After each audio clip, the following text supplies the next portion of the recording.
ইমানের পথে অবিচল থেকে আবার মরণ যেন হয়। সুবহানাল্লাহ। ইমানের পথে অবিচল থেকে আমার মরণ যেন হয়। যাদের হৃদয়ে আছে আল্লাহর ভয় তারা তবু পথ ভুলে যায় না।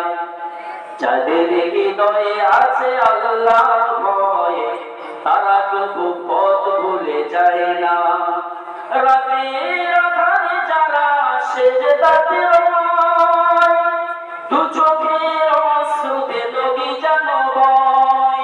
ছলনার হাতছানি যতই আসুক, ছলনার হাতছানি যতই আসুক, পিছনে ফিরেও সে তাকায় না।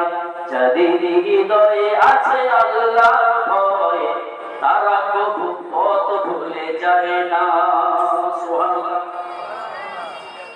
এই বাচ্চা রাস্তায় চলতে চলতে যখন এই অলৌকিক দৃশ্যটা তারায় ঘটে গেল, সমাজের মানুষেরা তার কাছে অনেক উপকার নেওয়ার জন্য যায়। বিভিন্ন মানুষের উপকার অনেকই হয়েছে, আল্লাহ পাক উপকার করে দিয়েছেন ওই বাচ্চা দিয়ে। রাজদরবারের একজন মন্ত্রী দীর্ঘদিন তার চোখ বন্ধ হয়ে যায়।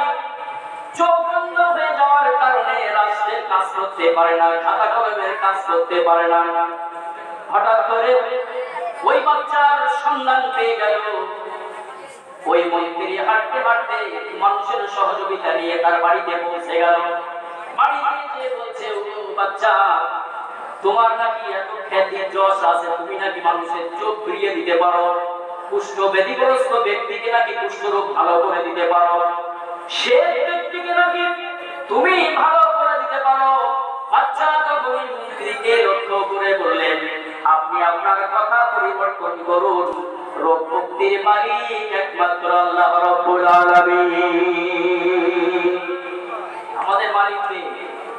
সবাই বলেন মুসিবতে না পাই যদি, মুসিবতে না পাই যদি করুণা তোমার,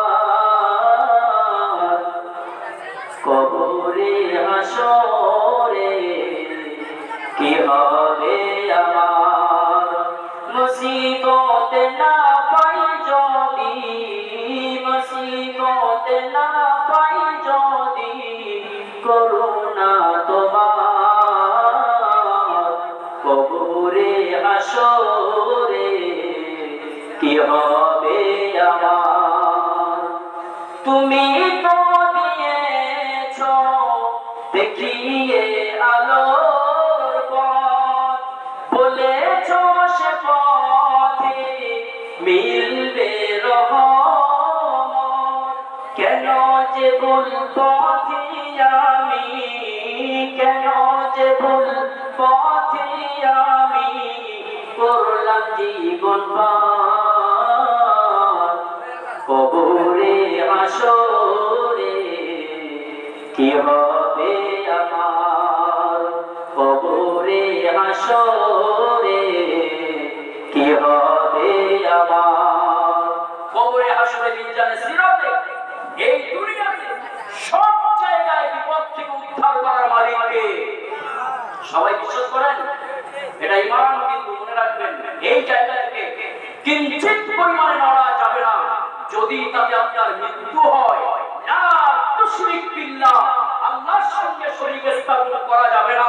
ওয়াইন কতল ওয়াইন কুতিলতা, যদি আপনাকে হত্যা করা হয়, আও তুফরিকতা, এরপরে যদি আপনাকে আগুনে পোড়ানো হয়, তারপরেও এক চুল পরিমাণে ঈমানের জায়গা থেকে সরে আসা যাবে না। জোরে বলেন সুবহানাল্লাহ। সিরাজুল মিস্ত্রি এবং আজিজুর রহমান মিস্ত্রি, আপনারা তাড়াতাড়ি গিয়ে ভান্ডারে গিয়ে দেখা করুন। সিরাজুল মিস্ত্রি এবং আজিজুর রহমান মিস্ত্রি, আপনারা ভান্ডারে গিয়ে দেখা করুন। মন্ত্রী এখন কার বাড়িতে? বলে মন্ত্রী কার বাড়িতে? কেউ কোন আপনারা কি শুনতে, শুধু আওয়াজ শুনছেন? বলেন বলেন। বাচ্চার বাড়িতে। ওই আমার ভাই একা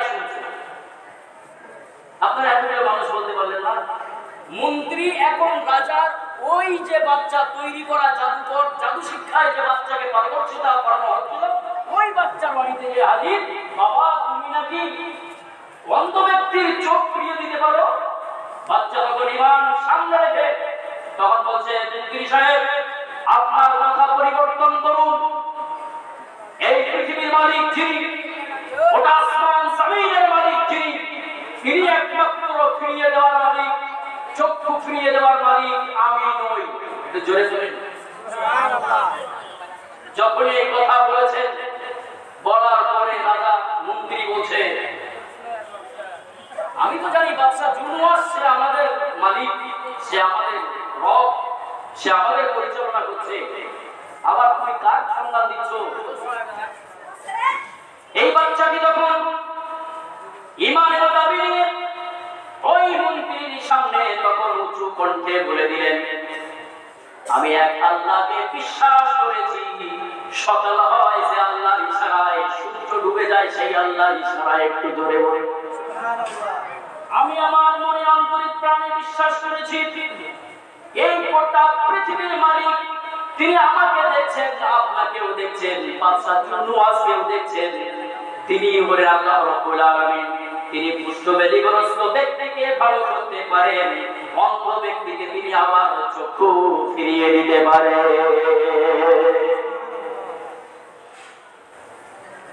মন্ত্রী বলছে, এতদিন শুনতাম বাদশা জুনওয়াস সবকিছু দেয়, এত বছর কাজ করতে পারছে না, আমার সংসারই চলে না, কিন্তু বাদশা জুনওয়াসের ক্ষমতা হলো না আমার দুই চক্ষুটা আবার নতুন করে ফিরিয়ে দেয়।